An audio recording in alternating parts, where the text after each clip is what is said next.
কোনো জায়গায় বিশ্ব নবীর অনুসরণ আপনার হচ্ছে না, তাহলে বুঝবেন আল্লাহ আপনাকে এখনো ভালোবাসা আরম্ভ করেনি। চট্টগ্রামবাসী, আল্লাহর ভালোবাসা আমরা সবাই এক বাক্যে বলেছি আমরা পেতে চাই, আল্লাহকেও আমরা ভালোবাসি। তাহলে আমরা আল্লাহকে ভালোবাসি এ কথা বললেই হবে না, আল্লাহ পাকও বলেন আমিও তোমাদেরকে ভালোবাসবো যদি রাসূলের অনুসরণ আরম্ভ করো। আমি আশা করছি আজকের এই দিন থেকে মরণ পর্যন্ত আপনি আর দাড়িকে এক মুষ্টির উপরে আর কাটবেন না। আপনি যদি এই সুন্নাতটাও আদায় করার সিদ্ধান্ত নিতে না পারেন, কয়েকদিন আগে মাহফিল দিয়েছিলেন, এখন আবার দেওয়ার দরকার কি? এটা তো লোক দেখানো হয়ে যাবে। একটা আমলও যদি এই অনুষ্ঠান থেকে শুরু হয়, এই মাহফিল আল্লাহর দরবারে কবুল হয়ে যাবে।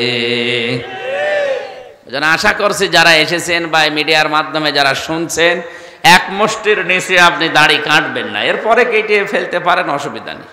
একেবারে এমন বড় রাখা ঠিক না যে পেশাব পায়খানা করতে গেলে নাপাক লেগে যায়। কথা বোঝাতে পারলাম? এর পরের দুইটা শব্দ ইউহিব্বুকুমুল্লাহ, আল্লাহ দিয়েছেন কোন মানুষ যদি বিশ্ব নবীকে অনুকরণ আরম্ভ করে, তাহলে আল্লাহ তাকে ভালোবাসা শুরু করবে। আল্লাহ যদি কাউকে ভালোবাসা শুরু করে, ওয়াগফির লাকুম যুনুবাকুম, দুইটা কথায় মজারে দিয়ে শুরু, ওয়াগফির লাকুম যুনুবাকুম, জামবনের বহুবচন যুনুব। কোন মানুষ যদি বিশ্ব নবীকে অনুসরণ আরম্ভ করে, ওর জীবনের কোনো গুনাহ আর আল্লাহ রাখবে না, সব ওই মুহূর্ত থেকেই মাফ করে দেবেন। এখন আমার প্রশ্ন হচ্ছে, অনুসরণটা কি আংশিক না পূর্ণাঙ্গ? এই কথা বলেন না কেন? বিশ্ব নবীকে আংশিক অনুসরণ করেছে দুনিয়ায় বহু মানুষ, আল্লাহ তাদেরকে মাফও করেনি, ভালোবাসেনি, ক্ষমা করা দূরের কথা জান্নাতও তাদের দেয়নি। নবীজির অনুসরণ করা ভালোবাসা আংশিক যাদের ভেতরে ছিল, তার ভেতরে অন্যতম তার চাচা আবু তালেব। জীবনে এত বেশি ভালোবাসা আর কেউ দিয়েছে আমি অন্তত তার জীবনে পাইনি। আবু তালিব নিজের সন্তান আলীকে দূরে দূরে রাখত, বিশ্ব নবী ভাইয়ের ছেলে হওয়ার পরও কাছে কাছে রেখে দিত। রাতের বেলা ঘুম থেকে উঠে আবু তালেবের মনে হতো আমার এতিম ভাতিজা মোহাম্মদ আমার পাশে আছে। তো এমনও কঠিন সিদ্ধান্ত জীবনে নিয়েছিলেন, ভাতিজা তোমার ডান হাতে সূর্য বাম হাতে চন্দ্র এনে দেওয়ার পরেও যদি তুমি এই দাওয়াত থেকে বিরত হবে না ঘোষণা দাও, তোমার কাজ তুমি চালিয়ে যাও, আমি আবু তালিব যতদিন আছি ইনশাআল্লাহ কোনোদিন তোমার অসুবিধা হবে না। এরকম রিস্ক নেওয়া মানুষ, অথচ এই লোকটা ভালোবাসা জীবনে দেয়নি তা না, বহু ভালোবাসা দিয়েছে রসুলকে। অনুসরণের ভেতরে তারও দাড়ি ছিল, আবু তালেবের জীবনী পড়ে দেখেছি তারও জুব্বা ছিল, সেও কাবা শরীফের খেদমত করেছে, আল্লাহর ঘরের। বিভিন্ন অনুকরণ হয়েছে, কিন্তু পূর্ণাঙ্গ না, আংশিক। কারণ বিশ্বনবীর রাজনৈতিক জীবন সে মানত না। আজও দুনিয়াতে বহু মানুষ এমন আছে আংশিক অনুসরণ করে আর বাকিটা না করেই মনে করছে আমি আল্লাহর ভালোবাসা পেয়ে গেছি, আল্লাহ আমাকে মাফ করে দেবে, জান্নাতে দিয়ে দেবে। সম্ভব না। আপনাকে মাফ করতে হলেও আবু তালিবকেও মাফ করা লাগবে। এখন যদি বলতে তার ইমান ছিল না, তা আপনার ইমানের অবস্থা কি? আমার ভাইরা, এখন থেকে যদি আমি পরিপূর্ণ অনুসরণ আরম্ভ করি, এই আয়াত অনুযায়ী আল্লাহ আমাকে এখন এই ভালোবাসা আরম্ভ করবে। কথা বলে না কেন? আমি যদি পরিপূর্ণ অনুসরণ করার সিদ্ধান্ত না নিয়ে আংশিক করে, কসম দিয়েছেন আমাদের রব, ফালা ওয়া রাব্বিকা লা ইউমিনুনা হাত্তা ইউহাক্কিমুকা ফীমা শাজারা বাইনাহুম সুম্মা লা ইয়াজিদু ফি আনফুসিহিম হারাজাম মিম্মা কাদাইতা ওয়া ইউসাল্লিমু তাসলিমা। খুব খেয়াল করেন, আল্লাহ পাক বলেন তোমার রবের কসম হে নবী, কসম করছেন যিনি তার নিজের নামে। কসম করছেন কে? আল্লাহ তার নিজের নামে কসম করছেন, হে নবী আপনার রবের কসম। কখনোই লোকটা মুমিন হতে পারবে না যতক্ষণ পর্যন্ত জীবনের প্রতিটি ক্ষেত্রে আপনার দেওয়া সিদ্ধান্ত স্বতঃস্ফূর্তভাবে আনন্দ চিত্তে মেনে নিতে না পারবে। এমনিতেই মেনে নেওয়ার, আনন্দে মেনে নেওয়ার ভেতরে পার্থক্য আছে। অনেকেই বাধ্য হয়ে শেষ পর্যন্ত পরিবেশ, সমাজ, পরিবার এদের দিকে, বন্ধু মহলের দিকে তাকিয়ে আল্লাহর রসুলের সিদ্ধান্ত মেনে নিতে বাধ্য হয়। এরকম না, বিশ্ব নবীর যত সিদ্ধান্ত দুনিয়াতে আছে আপনার জীবনে, পরিবারের, সমাজ আর রাষ্ট্রে, এটা একেবারে মন খারাপ করে না, আনন্দ চিত্তে মেনে নেওয়া লাগবে। সাল্লিমু তাসলিমা, স্বতঃস্ফূর্তভাবে আনন্দ চিত্তে যতক্ষণ মেনে নিতে না পারবে ততক্ষণ লোকটা মুমিন না। আয়াত আমার মনে হয় পড়ার পরে যেটা আমি বুঝলাম, আয়াত অনুযায়ী আমরা যারা আজ রসুলকে স্বতঃস্ফূর্তভাবে দুনিয়ার সব জায়গায় মানতে পারি না আর উল্টাপাল্টা ধারণা করি, তারা ঈমানদারি হতে পারেনি। আল্লাহ আমাদের হেফাজত করুন, জোরে বলেন আমিন।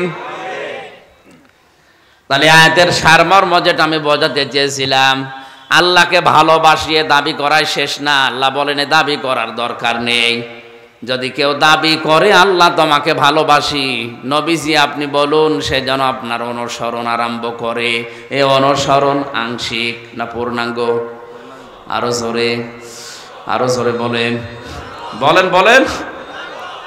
মাথা থেকে পা পর্যন্ত, রান্নাঘর থেকে একেবারে সংসদ পর্যন্ত সব জায়গায় যদি অনুসরণ আপনি এখনই আরম্ভ করার সিদ্ধান্ত নিয়ে কাজে লেগে পড়েন, এখন থেকে আল্লাহ আপনাকে ভালোবাসা শুরু করবে।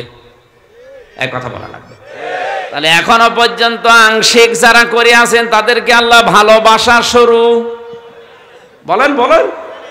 যারা পূর্ণাঙ্গ করার জন্য সিদ্ধান্ত নিয়ে লেগে পড়েছে, নেমে পড়েছে, আল্লাহ তাদের ভালোবাসা শুরু। আজ 48,000 পীর এই দেশে।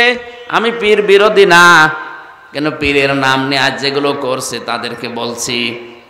48,000, তাও সরকারি জরিপে। অধিকাংশ দরবারের পীরদের ভেতরে রসুলের রাজনীতি নেই, আরো এরা উল্টাপাল্টা ফতোয়া দেয়। হ্যাঁ, এদের দাড়ি, টুপি, জুব্বা, জিকির, আজকার, দস্তরখানা বিছিয়ে ভাত খাওয়া, মেসাক করা, এই বিষয়গুলো আছে। জীবন চালাতে গেলে অর্থনীতি লাগে, অর্থনীতির ধারে কাছে তারা নেই। সমাজনীতি লাগে, সেখানে নেই। রাজনীতি লাগে, সেখানে নেই। আন্তর্জাতিক নিয়ম নীতি মানা লাগে, সেগুলোও তারা জানে না। বিশ্ব নবীর জীবনের অনুসরণ তাদের আংশিক না পূর্ণাঙ্গ? তাহলে যত বড় পীর আপনি দাবি করেন না কেন, যত বড় দরবার আপনার থাক, যত কোটি কোটি মুরিদ আপনার দরবারে যাক, আল্লাহ আপনাকে এখনো ভালোবাসা শুরু। এত সহজ ভাষায় বলার পরেও কেউ যদি উল্টা দিকে নিয়ে যায়, ওর কপালে আগুন লাগবে। কথাটা যদিও নরম ভাষায় বলেছি, এটা যে কত ভয়ঙ্কর কথা, যাদের দরবারে এটা কাল রেকর্ড যাবে তারা দেখেন শুরু করে দেবে যে কি করলো। এত মুরিদ আমার দরবারে, এত কিছু, আমি তাহাজ্জুদ মিলে পড়ি, তারপরেও নাকি আল্লাহ এখনো আমাকে ভালোবাসায় শুরু করেনি। হ্যাঁ, কারণ আপনার জীবনে অর্থনীতি নেই, আপনার জীবনে রসুলের রাজনীতি নেই, আপনার জীবনে রসুলের পরিবার নীতি নেই। অনেক দরবারে গিয়ে দেখেছি বিশ্বনবী তার স্ত্রীদের সাথে যে ব্যবহার করতেন ওইটা পাওয়া যায় না। আমার নিজের চোখে দেখা পীর সাহেব স্ত্রীকে তরকারিতে লবণ বেশি দেওয়ার কারণে গালি দিচ্ছে,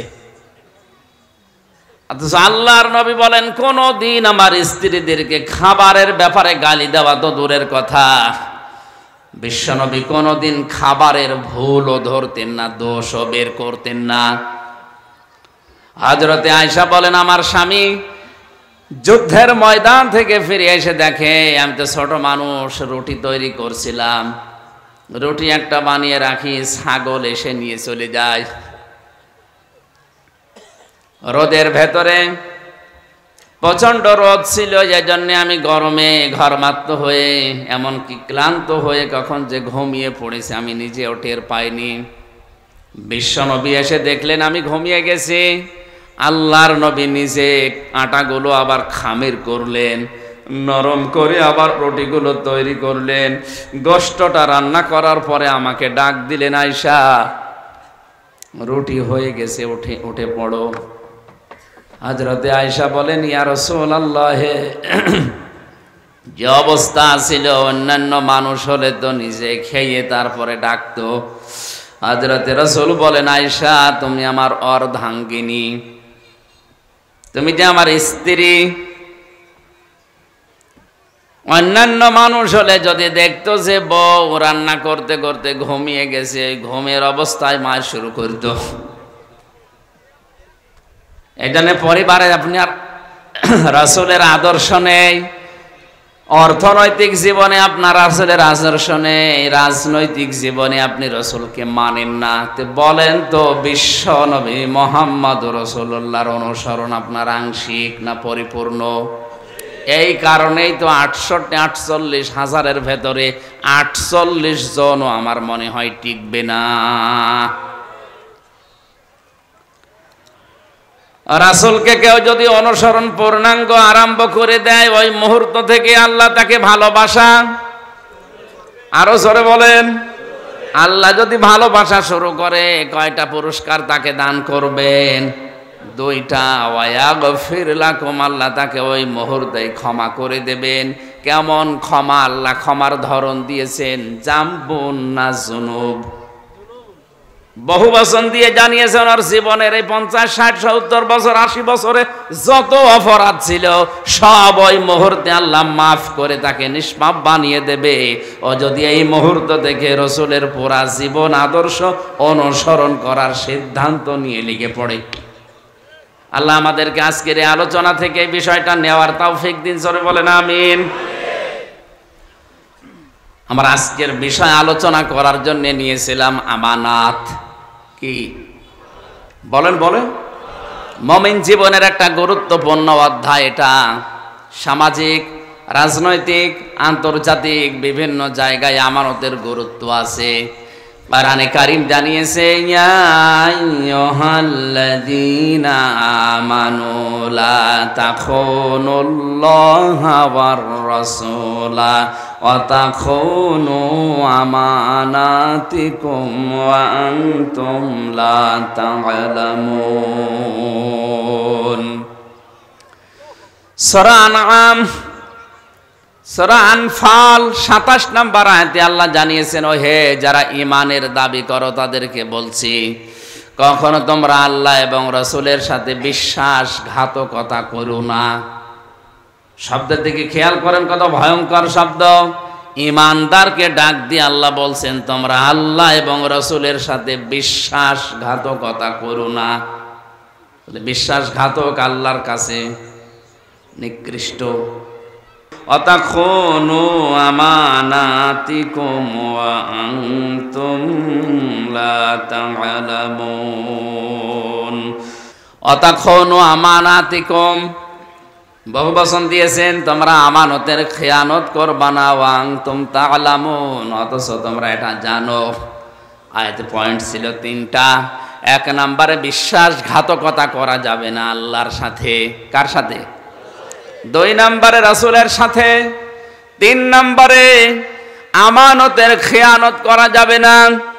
এখন আল্লাহর সাথে বিশ্বাসঘাতকতা কিভাবে করছি আমরা? সূরা আরাফের 172 নম্বর আয়াতে আল্লাহ জানিয়েছেন, ওয়াইদা আযানা রাব্বুকুম ওয়াইদ আখাযা রাব্বুকা মিন বানি আদামা মিন যুহুরিহিম যুররিয়াতাহুম ওয়া আশহাদাহুম আলা আনফুসিহিম আলাস্তু বিরাব্বিকুম ক্বালু বালা শাহিদনা আন তাকুলু ইয়াওমাল কিয়ামাতি ইন্না কুন্না আন হাদা গাফিলিন। আল্লাহ পাক বলেন, আদমের পৃষ্ঠদেশ থেকে যখন রূহগুলো আমি বের করেছিলাম, তাদের কাছে আমি অঙ্গীকার নিয়েছিলাম, আদমের সন্তানদের কাছে, যে আমি কি তোমাদের রব না? আমি আল্লাহ আমার নিজের সম্পর্কে তাদের কাছে জিজ্ঞাসা করেছিলাম, আমি কি তোমাদের রব না? এক বাক্যে যত রূহ ছিল সবাই জবাব দিয়েছে ক্বালু বালা। এক বচনও না, দ্বি বচনও না, এটা বহু বচন। ওই ময়দানে আমরা যারা ছিলাম আলমে আর জগতে, রুহের জগতে, সবাই এক বাক্যে স্বীকার করেছি, আল্লাহ তুমি আমাদের রব। আল্লাহ কি? সবাই বলেন। আল্লাহ বলেন শাহিদ না, আমি শুধু একা না, এটাও বহু বচন।